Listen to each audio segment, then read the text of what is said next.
فرماتے ہیں، سنتے ہیں، مسکراتے ہیں۔ آپ فرماتے ہیں میں نے اپنی زبان سے یہ نہیں عرض و گزار کیا یا یہ خدا کی بارگاہ میں فریاد کی مولا میں تجھے دیکھنا چاہتا ہوں یا تو مجھے اپنی قربت عطا فرما دے یا مجھے معراج کی سیر کرا دے یا عرش بری کا سفر کرا دے یا مجھے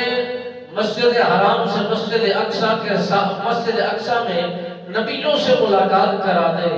یہ کوئی میری منشا نہیں تھی، یہ میری کوئی سوچ نہیں تھی اور میرے دلی یہ جملے نہیں تھے